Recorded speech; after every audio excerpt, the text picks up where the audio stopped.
नमस्कार। आज हम एक बहुत ही खास किताब पर बात करने वाले हैं। जी। पूज्य गुरुदेव श्री राम शर्मा जी आचार्य जी की किताब है परिवर्तन के महान क्षण। ये उनकी जो क्रांतिधर्मी साहित्य पुस्तक माला है उसी का हिस्सा है। हाँ, बहुत महत्वपूर्ण पुस्तक है ये। और इसमें जो बात है ना, वो सीधी आज के समय से जुड़ती है। कैसे हमारी पुरानी मान्यताएं, हमारे मूल्य, वो आज के भौतिकवाद से टकरा रहे हैं। बिल्कुल, एक तरह का संघर्ष दिखता है। हाँ, तो इसी पर हम आज थोड़ी गहरी बातचीत करेंगे।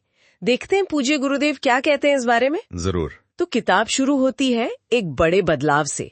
मतलब पहले का समय था जब भाव संवेदनाएं ज्यादा मायने रखती थीं। जैसे मीरा का कृष्ण के लिए नाचना या एकलव्य का वो मिट्टी के गुरु से सीखना। हाँ, अदृश्य शक्ति पर विश्वास। बिल्कुल। और आज का युग है प्रत्यक्षवाद का। मतलब जो आंखों से दिखे, जिसे हम नाप सकें, बस वही सच है। सही कहा। आत्मा परमात्मा जैसी बातें तो जैसे पीछे छूट गई हैं। हाँ, उन पे विश्वास कम हो गया। हाँ। और देखिए, पूज्य गुरुदेव ये मानते हैं कि विज्ञान और इस सोच के फायदे भी हैं। अंधविश्वास हटे हैं, जीवन आसान हुआ है। हाँ, ये तो है। लेकिन वो एक बहुत गंभीर नुकसान की तरफ इशारा करते हैं। हाँ। हमारी नैतिकता, हमारे आदर्श, धर्म में आस्था, यहाँ तक कि इंसान की अपनी इज्जत, मानवीय गरिमा, इन सब का बहुत क्षरण हुआ है।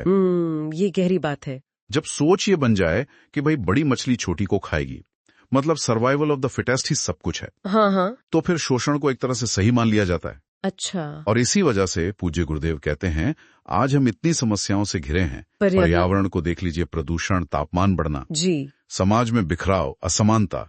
तो सवाल यह है कि ये जो तरक्की है, क्या ये हमें सच में सुखी बना रही है? ये बहुत बड़ा सवाल है। और मजे की बात यह है कि पूज्य गुरुदेव सिर्फ भौतिकवाद को ही नहीं कटघरे में खड़ा करते। नहीं, बिल्कुल नहीं। वो आज के अध्यात्म पर भी टिप्पणी करते हैं।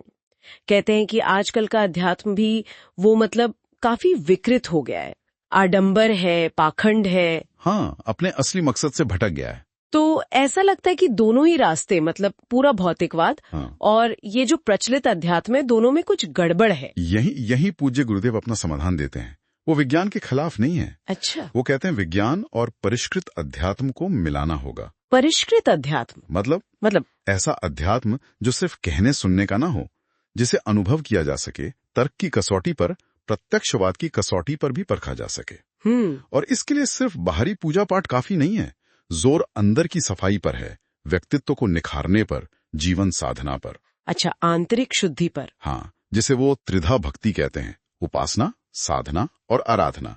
मतलब ईश्वर से जुड़ाव, खुद को सुधारना और समाज की सेवा, ये तीनों साथ चलें। ये तो बहुत व्यावहारिक लग रहा है। जी हाँ। और सबसे बड़ी बात, पूज्य गुरुदेव ने ये सिर्फ कहा नहीं, अपने जीवन से दिखाया। बिल्कुल, उनका अपना जीवन ही प्रमाण है। एकदम सादा जीवन, कोई संग्रह नहीं, पूरा जीवन गायत्री उपासना और लोगों की भलाई में लगा दिया। जी।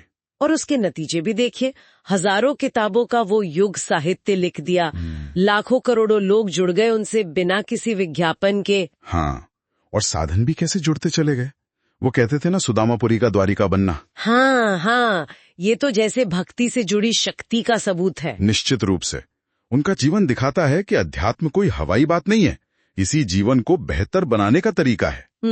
और इसी भरोसे के साथ वो भविष्य के लिए एक बहुत आशावादी तस्वीर भी रखते हैं। हाँ, वो युग परिवर्तन की बात। जी, वो मानते हैं कि ये जो बेलगाम भौतिकवाद है, ये अब खत्म होगा और एक नई आध्यात्मिक चेतना जगेगी, जिसे वो अध्यात्म विज्ञान कहते हैं। अध्यात्म विज्ञान। हाँ, और इसके नतीजे में दुनिया की जो बड़ी समस्याएं हैं उनका हल निकलेगा।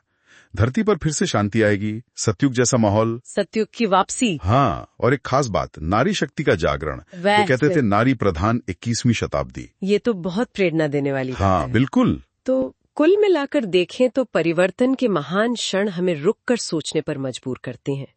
ये सिर्फ समस्याएं नहीं बताती, नहीं, बल्कि पूज्य गुरुदेव के ज्ञान और उनके अपने अनुभव के आधार पर एक रास्ता भी दिखाती हैं कि असली सुख, टिकाऊ सुख, वो बाहरी और भीतरी प्रगति के संतुलन में ही है। बिल्कुल सही। अंदर का विकास भी उतना ही जरूरी है। हाँ। तो ये सारी बातचीत हमें एक अहम सवाल के पास लाती है ना, कि अगर पूज्य गुरुदेव की बात सही है कि असली तरक्की के लिए बाहर के साथ साथ अंदर का संतुलन, अंदर की सफाई जरूरी है, तो अगर हम सब अपनी रोज की जिंदगी में इस अंदरूनी संतुलन के लिए एक छोटा सा बस एक छोटा सा कदम भी उठाएं तो उसका असर हमारी अपनी जिंदगी पर और शायद उस बड़े बदलाव पर जिसका सपना पूज्य गुरुदेव ने देखा क्या हो सकता है।